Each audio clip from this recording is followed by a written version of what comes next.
સમાચારથી બુલેટિનની શરૂઆત કરીએ। ટેરિફની મિસાઇલના ભણકારા લાંબા સમયથી લાગી રહ્યા હતા અને ભારત પાકિસ્તાન વચ્ચે સીઝ ફાયર કરાવ્યાની ક્રેડિટ લઈને ફરતા ડોનાલ્ડ ટ્રમ્પે ભારત પર 25% ટેરિફ ઝીંક્યો છે।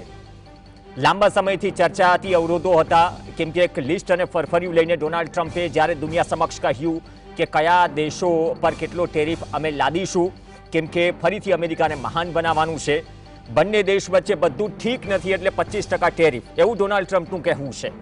ભારત રશિયા પાસેથી તેલ ખરીદે છે, ટ્રમ્પનું કહેવું છે, કેમ કે અગાઉ જ્યારે યુક્રેન અને રશિયા વચ્ચેનું યુદ્ધ હતું ત્યારે ભારતનો પક્ષ અને ભારતની જે વિદેશ નીતિ છે એ પરિસ્થિતિમાં ઘણા બધા સવાલો અમેરિકાએ ઉઠાવ્યા, પરંતુ ભારતનું વલણ વસુદેવ કુટુંબકમનું હતું, યુદ્ધના પક્ષમાં ક્યારેય હતું નહીં અને આ સ્થિતિમાં તેમને તમામ સાથે સંબંધ જાળવવાની વાત કરી।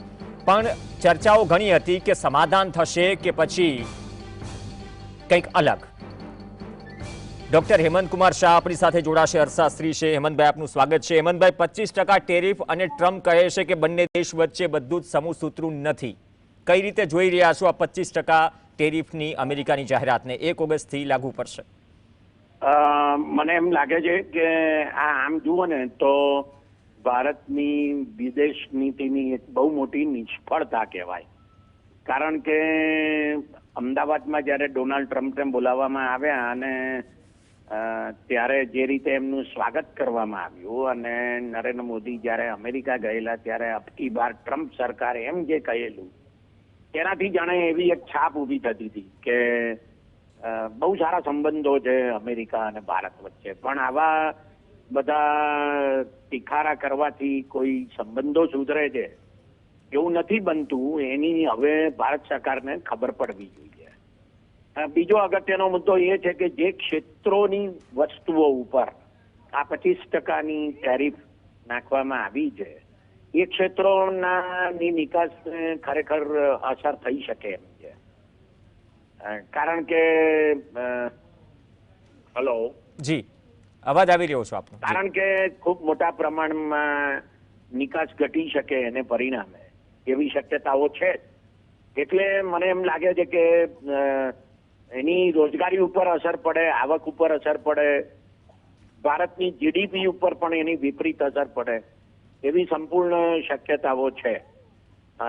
ડોનાલ્ડ ટ્રમ્પે આ જે પગલું ભર્યું છે તે અમેરિકાના હિતમાં ભર્યું છે, પણ તેથી ભારતનું હિત સદાય છે એવું નથી એમ આપણે ચોક્કસ કહી શકીએ। સાહેબ, તો એપ્રિલમાં જે 27% ટેરિફ લાગ્યો હતો ને પછી એક કેસેટની જેમ પોઝ થઈ ગઈ આ પ્રક્રિયા, પછી જે વાટાઘાટો કે ચર્ચા વિચારણા થઈ, સંભવત લાગતું હતું અથવા તો રશિયા તરફનું આપણું વલણ અથવા એ જે પેજ ફસાયેલો છે, કેમ કે રશિયા આપણું સૌથી જૂનું મિત્ર છે અને અર્થવ્યવસ્થાની દ્રષ્ટિએ કદાચ આ વાટાઘાટો લાગતી હતી કે કદાચ એ પરિસ્થિતિ સુધી નહીં પહોંચે પણ પહોંચી ગઈ। ના, ડોનાલ્ડ ટ્રમ્પ એ બાબતે મક્કમ જ હતા, આપણને ખબર છે કે ટેરિફ નાખવી જ છે, એટલે અમેરિકાના સંબંધો સૌથી વધારે સારા કોની સાથે? કેનેડા સાથે। સૌથી વધારે સારા સંબંધો યુરોપ સાથે। હવે એ બધા ઉપર પણ જો ટેરિફ નાખવામાં આવતી હોય વધારાની તો ભારત ઉપર તો ના કે જેને ભારતે જે કઈ વાટાઘાટો અમેરિકા સાથે કરી એ નિષ્ફળ ગઈ એમ એનો અર્થ થયો। એટલે એવું ચોક્કસ કહી શકાય કે આપણી વિદેશ નીતિ અને આપણા અમેરિકા સાથેના જે સંબંધો છે એ બંનેમાં આપણને નિષ્ફળતા મળી છે એવું ચોક્કસ કહી શકાય। સાહેબ, એક નાનો સવાલ, તમારી પાસે પણ સમયનો અભાવ છે, થોડા ઉતાવળ। ગઈકાલે સંસદમાં ઓપરેશન સિંદૂર પર ચર્ચા થઈ, રાહુલ ગાંધીએ ચેલેન્જ આપી કે વડાપ્રધાને કહી બતાવે કે ડોનાલ્ડ ટ્રમ્પના કહેવાથી યુદ્ધ નથી રોકાયું। વડાપ્રધાન મોદીએ વિપક્ષને જવાબ આપ્યો કે દુનિયાના કોઈ પણ નેતાના કહેવાથી ઓપરેશન સિંદૂરની પ્રક્રિયા અમે રોકી નથી। એના 24 કલાક બાદ અમેરિકાની આ જાહેરાત છે। આ તો કદાચ એવું પણ બની શકે કે ભાજપ અને સરકાર હવે એમ પણ કે રાહુલ ગાંધી આવું બોલ્યા ને એટલે ટેરિફ નાખી। આ તો ભલું પૂછવું, પણ સવાલ ઉભો એ થાય છે કે ડોનાલ્ડ ટ્રમ્પે તો પહેલા કહેલું જ હતું કે આ સીઝ ફાયર એમણે કરાવ્યું છે અને માત્ર એક વાર નહીં કેટલી બધી વાર એમણે કહ્યું છે, તો શા માટે નરેન્દ્ર મોદી એવું નથી કહેતા એમનું નામ દઈને કે ના ના એમણે નથી કરાવ્યું? એટલે મને એમ લાગે છે કે આ જે પરિસ્થિતિ ઊભી થઈ છે અત્યારે એ ભારતના અર્થતંત્ર માટે સહેજ પણ સારી પરિસ્થિતિ નથી। એવું ચોક્કસ કહી શકાય, કારણ કે ભારતની કુલ નિકાસમાં હમ. લગભગ 8% જેટલો જે ફાળો છે એ અમેરિકાનો છે, અને એ ખાસો મોટો કહેવાય. હમ. એટલે જેટલી પણ નિકાસ આપણે અમેરિકામાં કરીએ છીએ એ બધી ચીજો ઉપર જો આ 25% ટેરિફ નાખી હોય તો એ ખરેખર ભારતની નિકાસમાં ઘટાડો કરશે, ભારતની રોજગારી ઘટશે, આવક ઘટશે, જીડીપી ઘટશે.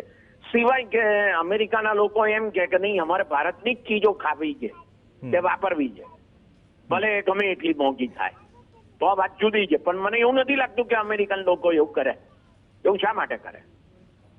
બરાબર. ઓકે, ધન્યવાદ હેમંત કુમાર શાહ જોડાયા જીએસટીવી સાથે. તો 25% ટેરિફ અમેરિકાએ અને અમેરિકન રાષ્ટ્રપતિ ડોનાલ્ડ ટ્રમ્પે ભારત પર લગાવ્યું. એપ્રિલની વાત હતી. 27% ઇન્ડિયન ગુડ્સ પર ટેરિફની જે જાહેરાત થઈ હતી બાદમાં પોઝ થયો, વાટાઘાટો હતી, ઘણી બધી ચર્ચા હતી.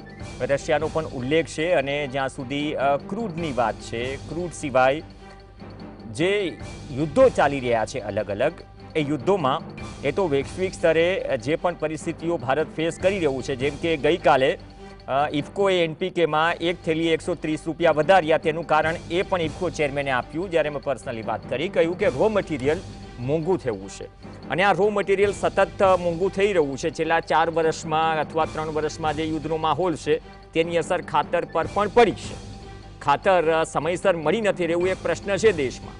અને એ જે રો મટીરિયલ આવી રહ્યું છે, રો મટીરિયલ આપણે ઇમ્પોર્ટ કરી રહ્યા છીએ.